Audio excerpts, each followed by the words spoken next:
Hi everyone, I'm here with Suzanne Ebelher, and we're going to be talking about Lead with Passion on WEDO Pay It Forward. Let's get on with it.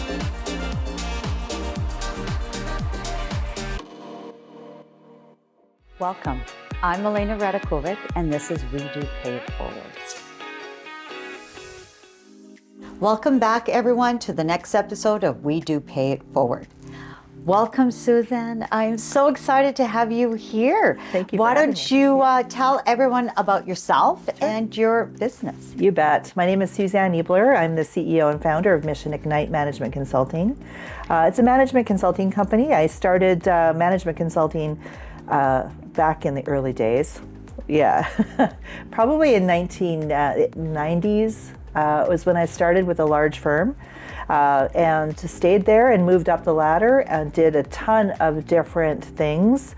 Was the senior manager, did a lot of national work. And it got to the point where I had the choice, go into the partnership route or look elsewhere. And I think that's what drove me to, it was time to leave because I was being forced into doing work I wasn't excited about anymore. Okay. You know, so I ended up leaving and starting my own management consulting firm, which I was able to do everything that fuels me. And so to this day, I still, I'm running it. It's busy and I love it. So. Yeah. Oh, wonderful. I love hearing that.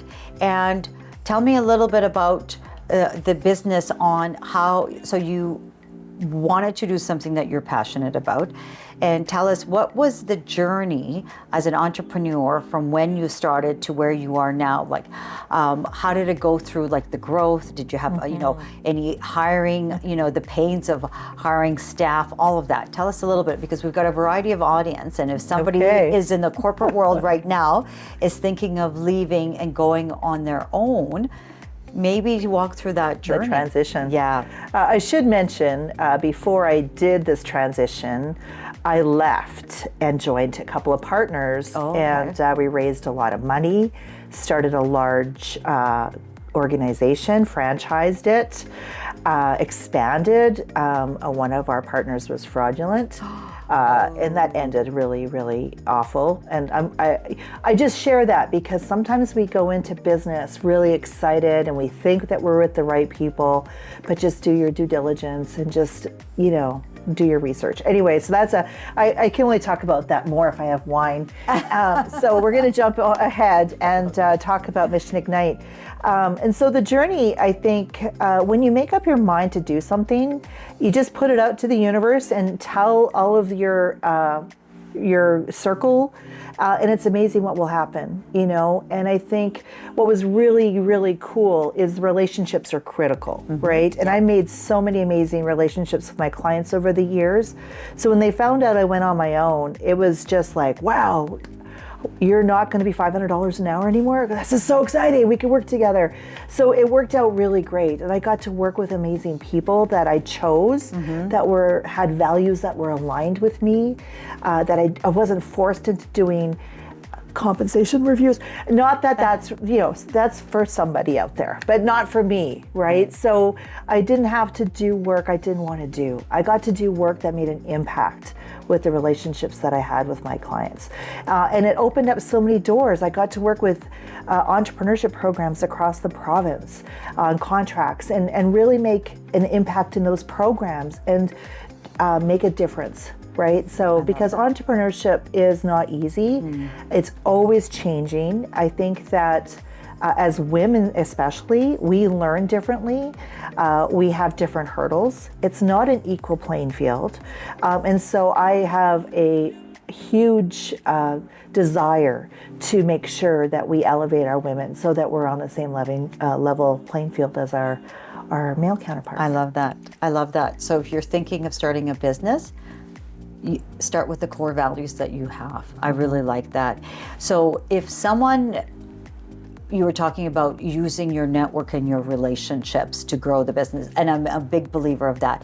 What if we have someone who is like a student who's graduating, so they don't have a big network, or you have somebody who immigrated from another country, they don't have a big network. What is some tips or advice or experience shared, I should say, you could give them, give guidance is to build their network and build these relationships to help in their business? Well, I would say connect with this woman right here. Because your network is huge. But LinkedIn is really powerful. I think and finding a mentor. Yes. There's a lot of free programs. YW Calgary, which I happen to support their entrepreneurship programs, free programs for women. At all stages, drop in. There's side hustle programs. Alberta Women Entrepreneurs is a great resource. Business Link has great free resources for entrepreneurs. There's so much out there. It's just asking the question. So connect with us, and our job is just to put you on the right path. Yeah. Okay, I hope you guys got that. So AWE, Alberta Women Entrepreneurs, YW has programs and training, and Business Link has free programs. I think that's very important. I get a lot of those questions as well, so I'm glad that you're able to answer that. I think it's very important for network and relationships. So going back onto the relationship side, how you were very lucky that you said people reached out to you. So if somebody is building their relationship and trying to grow their business, what were some of the steps that you would give guidance to them to do for that? Your core values are critical. Like one of mine is I'm very ethical and I have strong integrity. Sometimes I've been asked to do different projects, and listen to your gut. And if your gut says, "Ooh, that smells fishy," that's okay. Walk away. It's not worth it. So I think those are, as women, we've got very strong intuition, and we just need to listen to it sometimes. I really wish I would have listened to it in the first entrepreneurship round, but hindsight, right? So relationships, and those I would find people that have similar values to you that you can trust.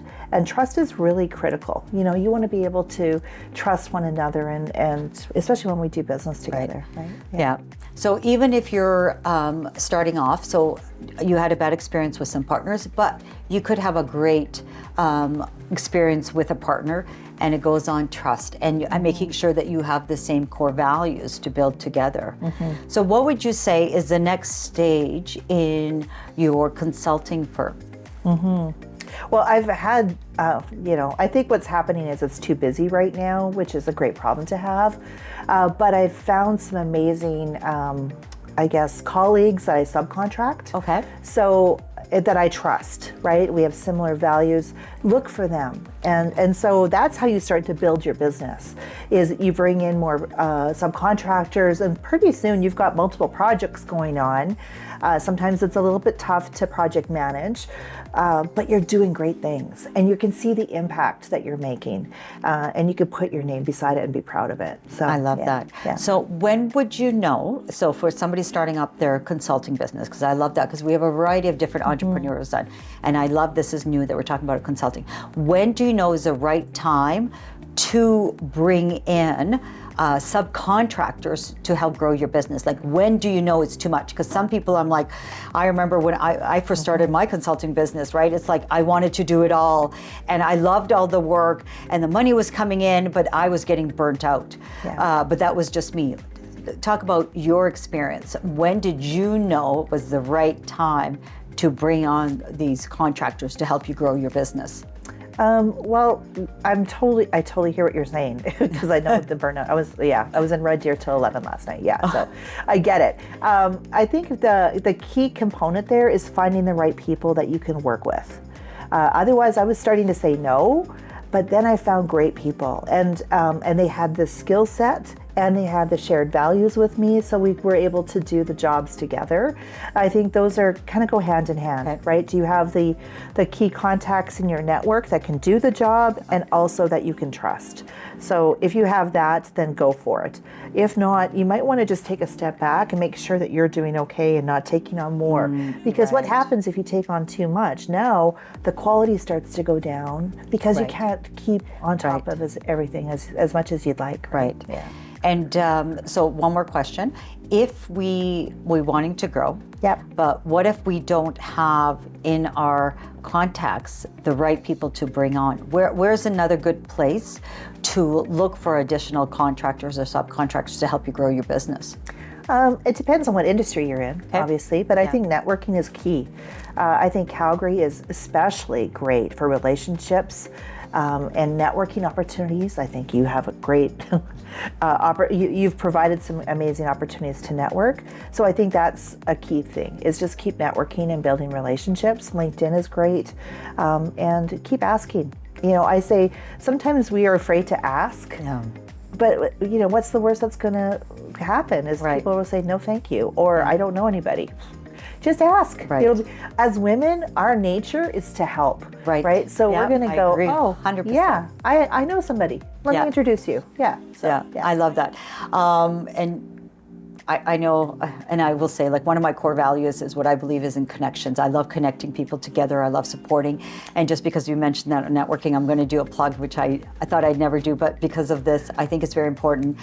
Check out Aspire, because that's what we're all about. We're all about collaborating, supporting each other, and building a network of women in business in any caliber. And I do agree. I think having the relationships and networking with others, I think it's very key. And I hope this platform will bring it together. And that's why people get connected when they meet on the podcast and build their relationships afterwards. So thank you so much. This was so good. How can our audience get a hold of you? Yeah, would love to connect with everybody out there. LinkedIn is probably the best. It's Suzanne Ebelher, so it's Suzanne, and my last name is Ebelher, Ebelher. There's only one of me, so I don't think there'll be very many out there. So be sure to connect. Thank you. Thank you, Suzanne. Thank you, audience. I hope you enjoyed this episode of WEDO Pay It Forward. Please stay tuned for more. Bye for now. If you are inspired and want to join the WEDO community, then go on WeDoCanada.com and also nominate and sponsor the next inspirational woman.